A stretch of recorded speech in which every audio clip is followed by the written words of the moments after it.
இன்றைக்கி இந்த வீடியோவில் மிக முக்கியமான ஒரு எச்சரிக்கையான ஜோதிட தாள்களை தான் இப்போ இந்த வீடியோவில் அதிரடியாக பார்க்க போகிறோம். ஸோ ஜோதிட தாள்களை அதிரடியாக பார்க்குறதுக்கு முன்னாடி எதை பற்றிய ஜோதிட தாள்கள் பார்க்க போகிறோங்கிறத இன்ட்ரோவில் ஷேர் பண்ணுறேன். எதை பற்றிய ஜோதிட தாள்கள் பார்க்க போகிறோங்கிறத இன்ட்ரோவில் தெரிஞ்சுக்குங்க. தற்போது 2025 ஆண்டில் ஆங்கில மாதத்தில் 9வது மாதமான செப்டம்பர் மாதமானது பிறந்து நடந்துகிட்ருக்கு. இந்த செப்டம்பர் மாதம் பொறுத்த வரைக்கும் இது ஒரு எச்சரிக்கையான மாதம் என்று சொல்லலாம். ஏன்னா இந்த மாதத்தில் வானத்தில் நிறைய அதிசயங்கள் நடக்கும். அதனால் இது ஒரு எச்சரிக்கையான மாதம் என்று சொல்லலாம். இந்த மாதம் பிறந்து ஃபஸ்ட்டு வாரத்திலே ஒரு முக்கியமான சம்பவம் வானத்தில் நடந்தது. அது செப்டம்பர் 7ஆம் தேதி கரெக்டாக அன்றைக்கி தமிழ் மாதம் 5வது மாதமான ஆவணியுடைய 22ஆம் நாள் கிழமை ஞாயிற்றுக்கிழமை ஆவணி பௌர்ணமி அன்னைக்கு கரெக்டாக நடந்தது. என்ன நடந்ததுன்னா, இந்த ஆண்டுடைய முழு சந்திர கிரகணமானது நடந்தது. அந்த நடந்த சந்திர கிரகணம் ஆக்சுவலி இந்திய நேரப்படி இரவு நேரத்தில் நடந்ததுனால இந்தியாவில் இந்த கிரகணத்தை பார்க்க முடிஞ்சது. இந்த கிரகணத்துடைய சூத காலம் இப்போ ஆரம்பித்து நடந்துட்டுருக்கு. இந்த சூத காலமே முடியல, அடுத்த ஒரு கிரகணமானது நடக்க இருக்கு. அது என்னைக்குன்னா, இதே செப்டம்பர் 21ஆம் தேதி தமிழ் மாதம் 6வது மாதமான புரட்டாசியுடைய 5ஆம் நாளில் கரெக்டாக ஞாயிற்றுக்கிழமை மகாலயபட்ச அமாவாசை அன்னைக்கு இந்த ஆண்டுடைய இறுதி கிரகணம் சூரிய கிரகணமானது நடைபெற இருக்கு. இந்த கிரகணம் நடைபெறுவதும் ஒரு எச்சரிக்கையாக சொல்லப்படுது. சூரியன் கன்னிராசியில் பயணம் செய்யும்போது இந்த கிரகணமானது ஏற்பட இருக்கு. சந்திர கிரகணம் ஏற்பட்ட சூத காலமே முடியல, அடுத்து சூரிய கிரகணத்துடைய சூத காலம் வர இருக்கு. இந்த கிரகணத்தினால ஒவ்வொரு ராசிக்காரங்களுக்கும் தலையெழுத்து மாறும். அப்படி மாறக்கூடிய தலையெழுத்தை அந்தந்த ராசிக்காரங்க தெரிஞ்சு பலனடையணுங்கிறதுனால ஒவ்வொரு ராசிக்கும் சூரிய கிரகண பலனை ஷேர் பண்ணிட்டு வரேன். அதில் இன்னைக்கு இந்த வீடியோவில் தனுசு ராசிக்காரங்களுக்கு ஷேர் பண்ண போகிறேன். தனுசு ராசியில் பிறந்த நேயர்கள் இந்த ஒரு வீடியோவை ஸ்கிப் பண்ணாமல் பாருங்கள்.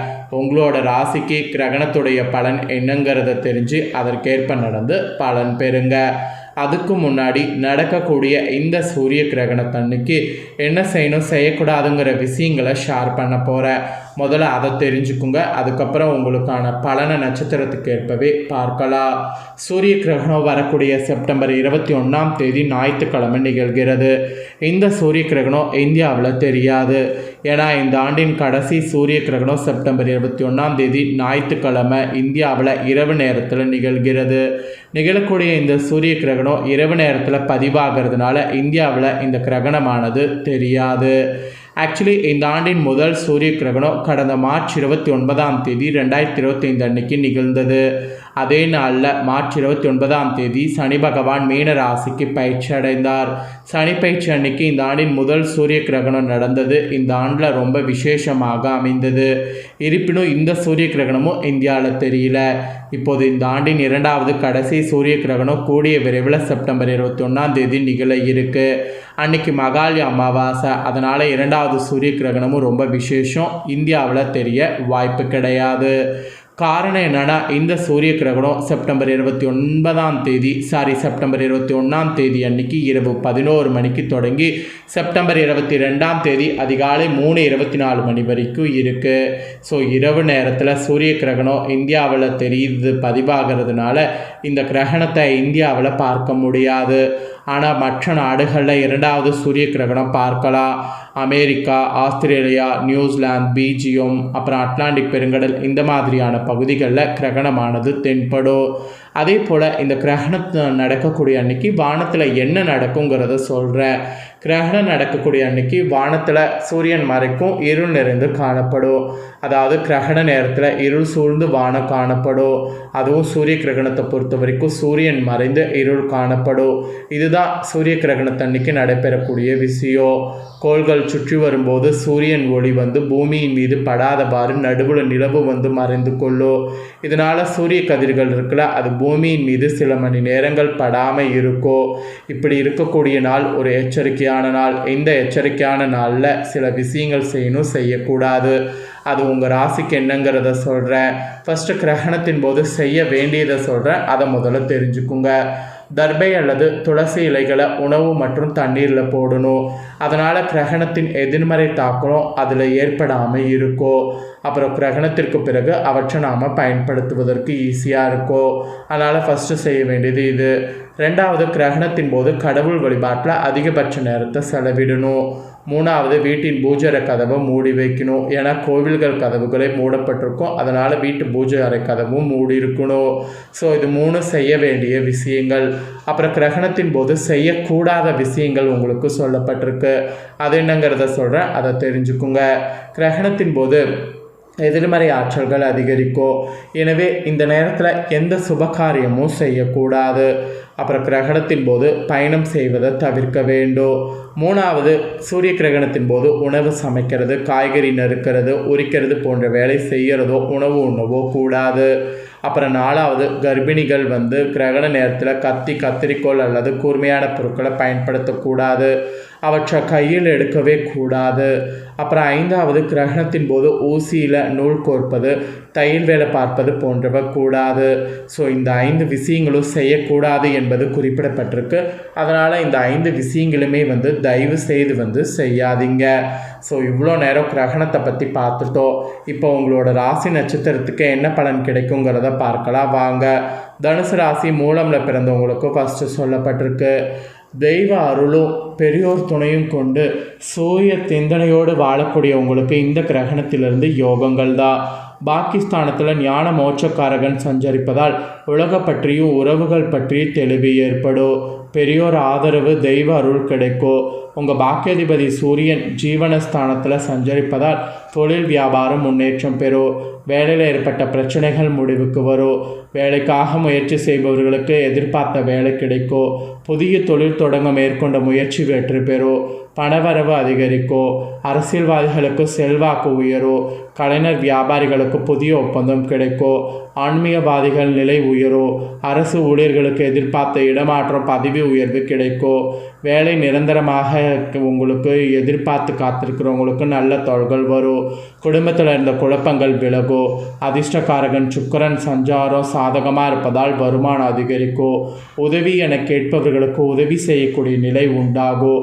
உறவினர்கள் மத்தியில் செல்வாக்கு உயரும். திருமண வயதினருக்கு வரன் வரும்.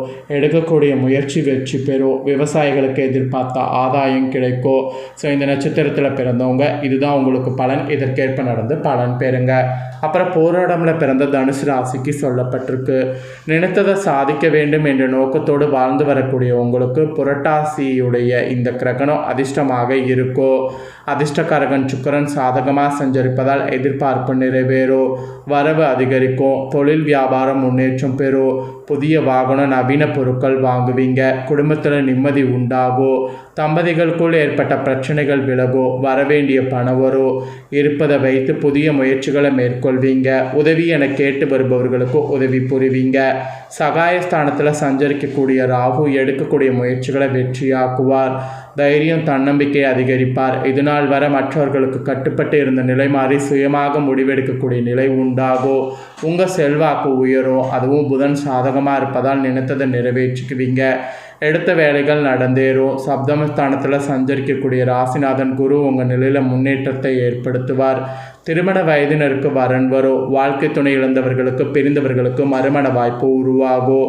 அஷ்டமஸ்தானத்தில் சஞ்சரிக்கக்கூடிய குரு விரய செலவை கட்டுப்படுத்துவார். குடும்பத்தில் நிம்மதி, மகிழ்ச்சியை அதிகரிப்பார். எதிர்பார்த்த ஆதாயத்தை வழங்குவார். அரசு பணியாளர்களுக்கு எதிர்பார்ப்பு நிறைவேறும். தொல்லைகள் விலகும். நீண்ட நாள் கனவு நினைவாகும். அரசியல்வாதிகளுக்கு செல்வாக்கு கூடும். ஸோ இந்த நட்சத்திரத்தில் பிறந்தவங்களுக்கு இதுதான் பலன் என்பது குறிப்பிடப்பட்டிருக்கு. அப்புறம் தனுசு ராசி உத்திராட 1ஆம் பாதத்தில் பிறந்தவங்களுக்கு சொல்லப்பட்டிருக்கு. எந்த ஒன்றிலுமே தனித்துவத்தோடு செயல்படக்கூடிய உங்களுக்கு கிரகணத்திலிருந்து யோகங்கள் இருக்குது. ஆத்மகாரகன் சூரியன் ஜீவனஸ்தானத்தில் சஞ்சரிக்கும் போது கிரகணம் ஏற்படுறதுனால இருட்டிலிருந்து வெளிச்சத்துக்கு வந்தது போல் உங்கள் நிலை மாறும். உங்களை சாதாரணமாக எண்ணியவர்கள் ஆச்சரியப்படக்கூடிய வகையில் செயல்படுவீங்க. வருமானம் அதிகரிக்கும். செல்வாக்கு உயரும். பணியாளர்கள் எதிர்பார்ப்பு நிறைவேறும். நீண்ட நாள் முயற்சி வெற்றி பெறும். வேலை தேடுபவர்களுக்கு எதிர்பார்த்த வேலை கிடைக்கும். அரசியல்வாதிகள் செல்வாக்கு உயரும். பூர்வ புண்ணியாதிபதி செவ்வாய் லாபஸ்தானத்தில் சஞ்சரிப்பதால் பல வழியில் வருமானம் வரும். புதிய இடம், வீடு வாங்கக்கூடிய முயற்சி வெற்றி பெறும். பூர்வீக சொத்தில் ஏற்பட்ட பிரச்சனைகள் விலகும். அப்புறம் ராசிநாதனின் சஞ்சாரம் பார்வைகள் சாதகமாக இருப்பதால் குழந்தை பாக்கியத்திற்காக காத்திருப்பவர்களுக்கு நல்ல தகவல்கள் கிடைக்கும். வியாபாரத்தில் ஏற்பட்ட தடைகள் விலகும். விவசாயத்தில் முன்னேற்றம் ஏற்படும். நினைத்தவற்றை உங்களால் நடத்தி கொள்ள முடியும். எதிர்பார்த்ததவற்றை அடைய முடியும். சேமிப்பு உயரும். அரசியல்வாதிகளுக்கு தொண்டர்கள் பலம் கூடும். சுய தொழில் புரிபவர்களுக்கு பணியாளர்கள் ஒத்துழைப்பு கூடும். அப்புறம் குரு அஷ்டமஸ்தானத்தில் சஞ்சரித்தாலும் சூரியன் செவ்வாய் ராகு புதன் என கிரகங்கள் யோக பலன்களை வழங்குகிற மாதிரி கிரகணத்தில் இருக்குது. ஸோ நினைத்ததை நடத்தி கொள்கிற மாதிரி இந்த சூழ்நிலை உங்களுக்கு இருக்குது. ஸோ பயப்பட வேண்டாம். இந்த நட்சத்திரத்தில் பிறந்தவங்களுக்கு இதற்கேற்ப நடந்து பலன் பெறுங்க. ஸோ தனுசு ராசிக்காரங்க, உங்களுக்கான பலனை நீங்கள் பார்த்து பயனடைஞ்சது போல் உங்கள் ஃப்ரெண்ட்ஸ் ஃபேமிலியில் இருக்கிறவங்களும் பார்த்து பயனடையணும் அப்படின்னு நினச்சிங்கன்னா வீடியோ லைக் பண்ணி ஷேர் பண்ணுங்கள். உங்கள் ஃப்ரெண்ட்ஸ் ஃபேமிலியில் இருக்கிறவங்களும் வீடியோ பார்க்கட்டும். அவங்களும் தனுசு ராசிக்காரங்களாக இருந்தாங்கன்னா இந்த தாள்களை தெரிஞ்சு இதற்கேற்ப நடந்து பலனடையட்டும். இதே போல் புதிய தாள்களை தெரிந்து கொள்ள நம்ம சேனலை சப்ஸ்கிரைப் பண்ணலைன்னா சப்ஸ்கிரைப் பண்ணி பெல் பண்ண ப்ரெஸ் பண்ணுங்கள். நெக்ஸ்ட் இதே போல் சுவாரஸ்யமாக வேறொரு வீடியோவில் சந்திக்கிறேன். நன்றி.